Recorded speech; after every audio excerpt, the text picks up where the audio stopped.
discussed about the um, perhaps spontaneous and non-spontaneous processes, and an important topic that is Hess law. Hess law में हम लोगों ने सीखा था कि Hess law होता क्या है and how Hess law is applied into any reactions. And during spontaneity we have discussed about the spontaneous process and non-spontaneous process. Spontaneous process क्या होता है, non-spontaneous क्या होता है. तो spontaneous process में हम लोगों ने पढ़ा था कि वे सारे processes that will be occurred by itself or it's by applying any the force of any external agency. तो itself में हम लोगों ने देखा था कि सोडियम क्लोराइड को अगर हम वाटर में डिजॉल्व करते हैं, उसमें हमने एक एग्जांपल ये भी देखा था कि हमारी पढ़ाई कैसे होती है और उसके थ्रू आप लोगों को समझने में आसानी भी होगी. तो चलो आज हम लोग एक नया टॉपिक शुरू करते हैं और उस टॉपिक का नाम है लैटिस एनर्जी. तो देखो लैटिस एनर्जी क्या है. The lattice enthalpy of an ionic compound is the enthalpy change which occurs when one mole of an ionic compound dissociate into its ion in gaseous state. It tells us that the lattice enthalpy of an ionic compound,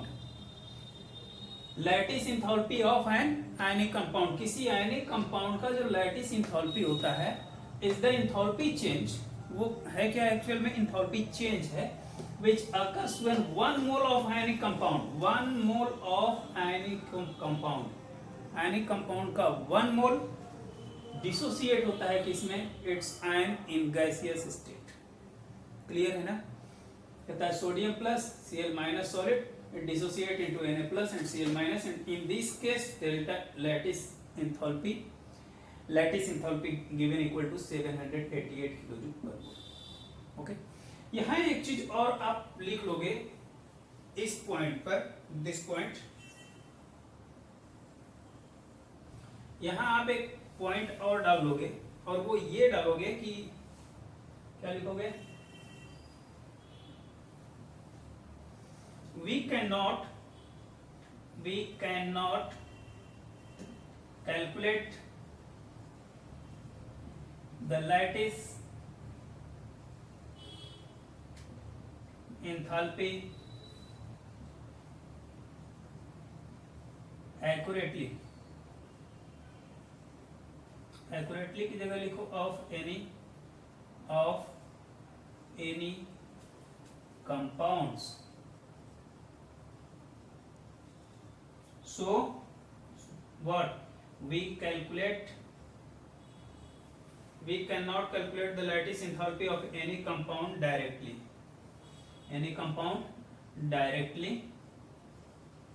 So we calculate indirectly, known as Born-Haber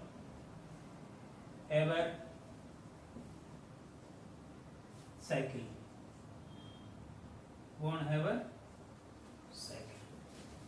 इसको कहते हैं born-Haber cycle. ये क्या होता है कि sodium, मान लो यहां पर देखो, sodium solid sublimate into sodium gas, solid direct change into gas, we know that sublimation. तो sodium solid change into sodium gas, and in this case enthalpy of sublimation is 108.4 kilojoule per mole. Here sodium gas, again this sodium gas ionize and make sodium plus after releasing one electron. Sodium when ionized, one electron donate to any other, and after giving one electron it will be ionized into sodium plus gas, and here enthalpy of ionization is 496 kilojoule per mole. Okay. Now half Cl2 change into its atom. Gas to gas means what? Gas to gas means dissociation, gas to gas phase नहीं change हो रहा है, तो इसमें क्या हुआ, dissociation. तो dissociation enthalpy is given 121 kilojoule per mole. Now chlorine accept this electron given by the sodium ion, sodium ने अपना एक इलेक्ट्रॉन डोनेट किया है, तो उस इलेक्ट्रॉन को जब ये क्लोरीन एक्सेप्ट करता है, it will be charged into minus and Cl minus. ये what happened, electron gain enthalpy. Electron gain enthalpy क्या होता है, the enthalpy which is used to gain the one electron. Here chlorine gain one electron and here enthalpy of electron gain enthalpy of chlorine is minus 348.6 kilojoule per mole. Okay, now sodium plus and chlorine minus. Here this sodium plus and this chlorine minus combined together in gaseous state, it gives sodium chloride solid and enthalpy of formation given 411.2 kilojoule per mole. Okay, calculate all these energies, we get lattice energy. Lattice enthalpy equal to 108.4 plus 496. All these energies are combined here and we get 1136.4 minus 348.6, and at last we get 788 kilojoule per mole, which is equal to the given reactions. Okay, on this place you have to write this. Okay, it was left, so I have written after, copy it, and after that we will move in second topic.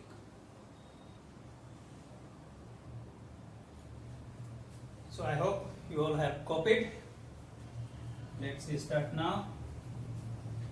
Our next topic, that is known as entropy. We had discussed about the enthalpy, and this is the next topic, that is known as entropy. This is also the form of energy,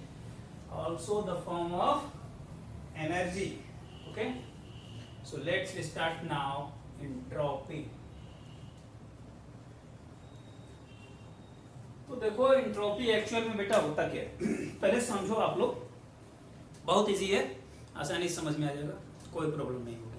okay, तो देखो entropy होता क्या है, entropy is the degree of randomness, here and there moving. मान लो you all are sitting in a classroom, so many students are there and there is no external agency like teacher, वहाँ कोई external agency नहीं है, then what will happen, you all are making noise, moving here and there, from here to there and there, everywhere. This movement from one place to another excuse me,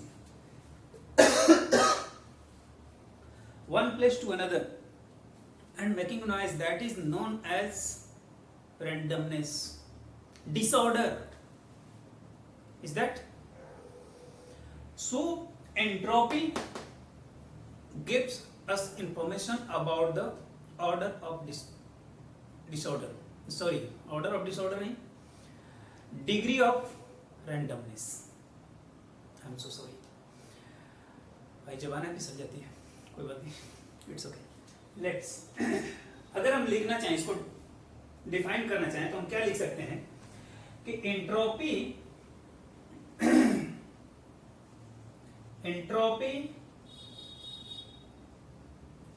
is a measure of the degree of randomness or disorder of a system. You all were in the system inside the classroom, but if there is no external agency is present there, what will happen? You all are moving here and there, you all are start to talking together, this is known as randomness, disorder, गड़बड़ी करना, is that. और उसको major करने के लिए जो हमारे पास energy होती है, जो एनर्जी उसको मेजर करती है, that is known as entropy. Clear है ना? चलो, it is denoted by S, and it is denoted by S. Due to it is a state function, we cannot measure the entropy also. Okay, we can measure the change in entropy. तो change in entropy क्या होता है? I have just told that entropy is also the state function, means entropy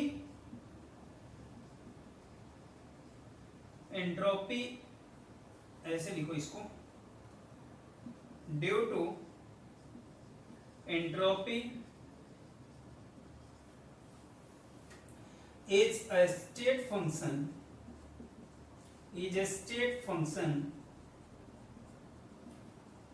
it depends upon what? Initial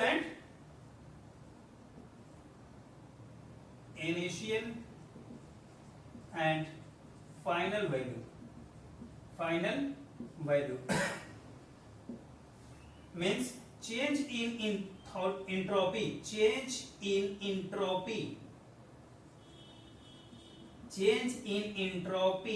that is delta S is equal to what will be happen here? S final minus S initial, or which process? Physical process.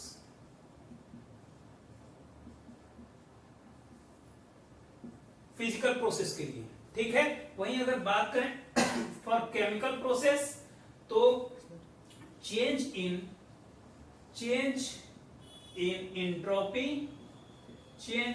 Entropy is equal to क्या हो जाएगा? S product minus S reactant. कब? For chemical process.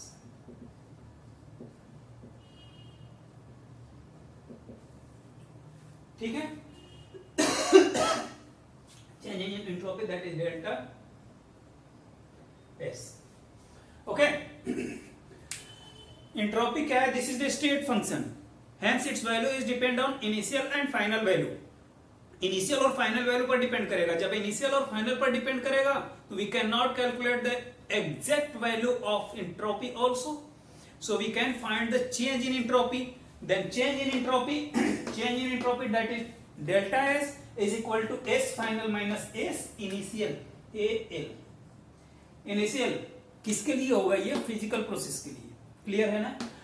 And here change in entropy delta X नहीं, delta S is equal to S product minus S reactant.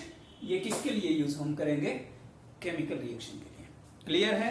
तो इसके आगे आता है, मान लो कि अगर हमारा Q हीट एनर्जी है, अगर हमारा हीट एनर्जी क्या है? Q है, चाहे वो इवॉल्व हो रहा हो या फिर इन्वॉल्व हो रहा हो, दो ही केस तो हो सकता है, या तो इवॉल्व होगा हीट एनर्जी या तो फिर इन्वॉल्व होगा। अगर वो हमारा Q है तो एक रिवर्सेबल प्रोसेस में कांस्टेंट टेम्परेचर पर चेंज इन एंट्रोपी क्या हो जाएगा? Q reversible upon temperature. ठीक है, चलो लिखते हैं। if Q is the heat energy, Q is the heat energy evolved or involved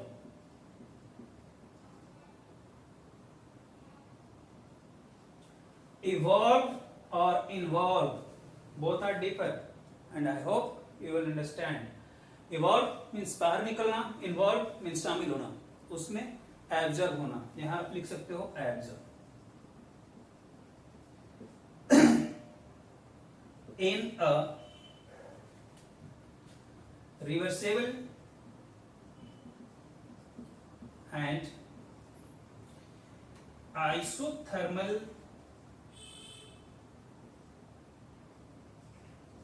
process at, अब आइसोथर्मल प्रोसेस है तो समझ गए होंगे. आइसोथर्मल मीन्स जिसमें टेम्परेचर क्या होगा, सेम होगा. मीन्स हम लिख भी दे सकते हैं at constant temperature. Then change in entropy, that is delta S is equal to Q reversible upon T. RAV indicates reversible upon T, that is temperature. Okay, तो ये किसके इक्वल हो जाएगा? क्यू रिवर्सिबल को हम क्या लिख सकते हैं? डेल्टा एच लिख सकते हैं और upon T.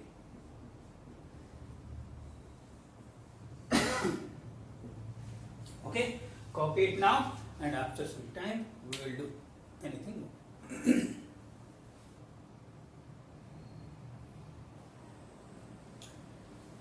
I hope you all have copied it. Is this right now? Not right. Is this?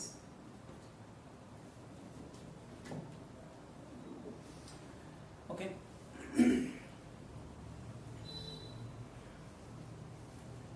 थोड़ी सी टेक्निकल प्रॉब्लम हो जाती है, डोंट वरी,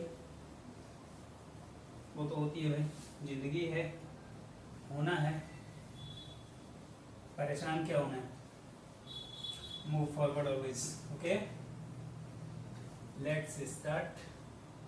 अब देखो यहाँ पर एंट्रोपी तो हम लोग समझ लिए. अब कुछ फैक्टर भी होंगे जो एंट्रोपी को क्या कर रहे होंगे, इन्फ्लुएंस कर रहे होंगे. तो हम चेक कर रहे हैं कौन कौन से फैक्टर हैं.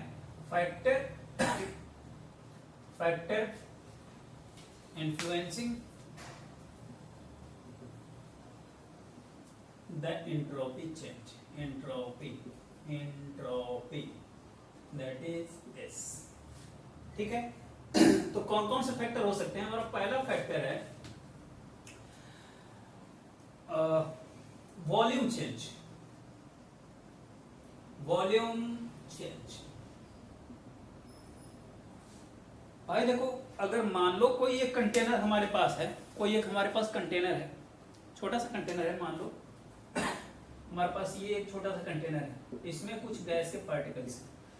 बताओ क्या इतने ही पार्टिकल को अगर हम एक बड़े कंटेनर में डाल देते हैं तो रैंडमनेस किसमें सबसे ज्यादा होगा?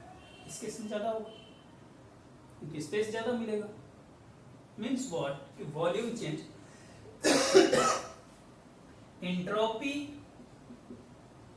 entropy increases, change in entropy increases. क्या लिखेंगे?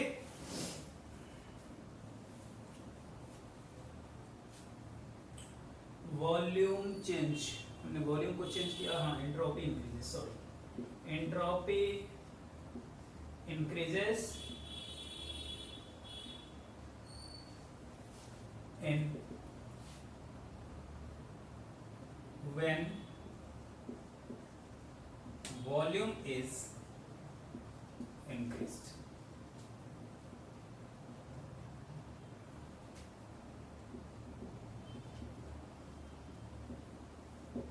अगर वॉल्यूम को इंक्रीज किया जाता है तो क्या होगा? एंट्रोपी भी इंक्रीज करेगी. सेकेंड हमारा फैक्टर है temperature change.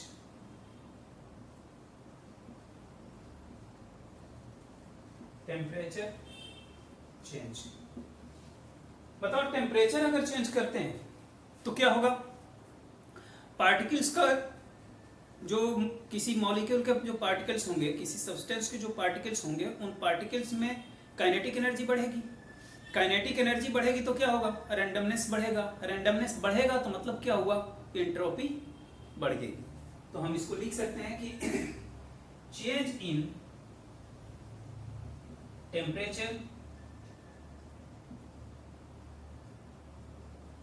Change in temperature, इसको मिटा दें, रहने। Change in temperature, kinetic energy of the particles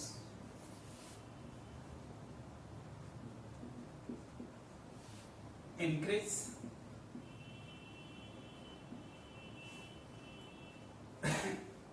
and hence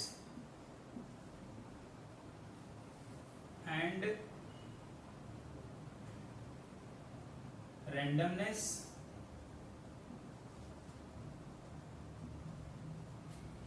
increases, hence entropy also increase।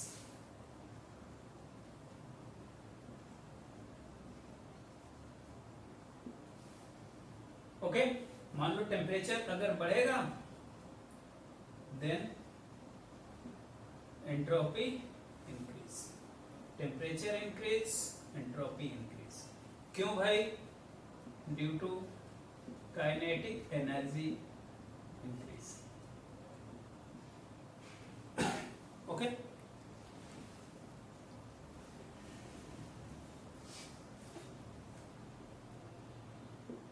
Sorry misprint। next factor is physical state। Physical state, अब समझो physical state को। We have a look here, this place, perhaps this place is not looked due to light। okay okay चलो यहाँ हम बात करते हैं। इतना स्पेस है हमारे पास, इस स्पेस में हम बात करते हैं। मान लो हमारे पास ये सॉलिड है और ये एक कंटेनर है गैस, ये सॉलिड है, ठीक, एंड दिस इज गैस। तो बताओ इसमें रैंडमनेस किसमें सबसे ज्यादा होगा? डिसऑर्डर किसमें ज्यादा होगा? सॉलिड को आप समझो ऐसे, मान लो आपके घर में जितने बड़े लोग हैं, समझदार लोग जिनको कहते हैं, वो सब क्या है? सॉलिड स्टेट में है। उनका विचार एक दूसरे से मिलता है, वो एक जगह बैठे हुए हैं, और बाकी सारे बच्चे हैं। तो बताओ रैंडमनेस किसमें सबसे ज्यादा होगा? भाई डिसऑर्डरनेस किसमें ज्यादा होगा? किसमें ज्यादा शोरगुल होगा? बट नेचुरल है कि बच्चों में। अब आप ये नहीं कह देना कि नहीं सर बड़ों में भी होता है। हाँ होता है, rarely, but in children always. तो randomness will increase in gaseous system, not in solid. ऐसा क्यों होता है? क्योंकि इसके जो पार्टिकल्स हैं they are completely packed together. अब जब ये आपस में पैक है तो why can it will be in disorder? It will not be in disorder. But in this case molecules of the gases are moving here and there, everywhere. So randomness will be increased here. Means in physical state we can write that randomness in solid state is least, but in case of gaseous state it will be highest. Okay, so we write here physical state randomness in solid state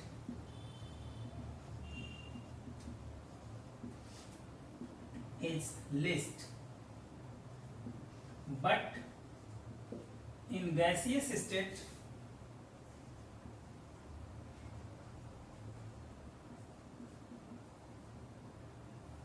तो liquid में क्या होगा भाई? Liquid को भी ले लेते हैं ना थोड़ा सा list.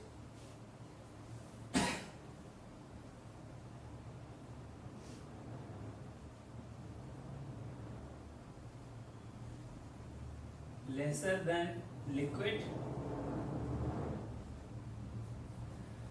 Randomness in solid state is lesser than liquid, थोड़ा अजीब लग रहा है यार, इसको हटा दो, है कि नहीं? लिस्ट होता है तो लिस्ट ही लिखते हैं, list. Randomness in solid state is list, but in gaseous state, in gaseous state it is highest, hence what? Entropy increases in gas। हम इसे लिख सकते हैं order of entropy increase in all three state as solid, solid से ज्यादा होगा किसमें? Liquid में, और लिक्विड से ज्यादा किस में होगा? गैस में। मीन सबसे ज्यादा रैंडमनेस किस में होगा? गैस में। Is that clear? तो इसको आप जल्दी से कॉपी कर लो, और एक बचा हुआ है उसको भी हम लोग डिस्कस कर लेते हैं, और वो है हमारा number of particles. Okay, copy it.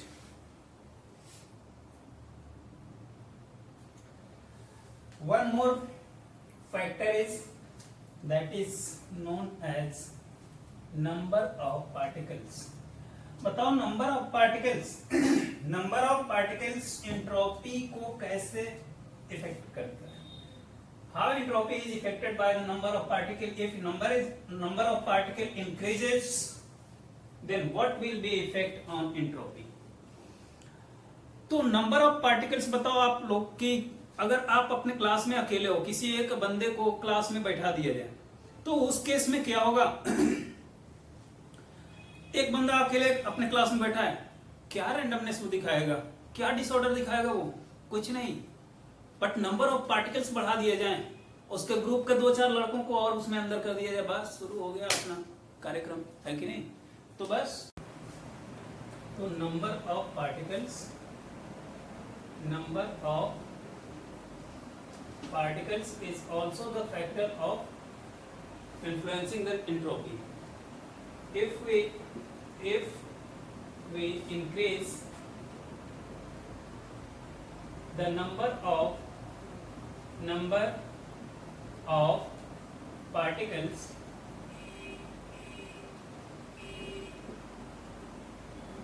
the ways of distributing the particle increases,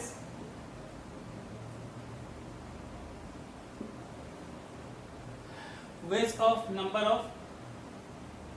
of distributing the particles increases, particle का ways different type to increase करेंगे, तो क्या होगा? hence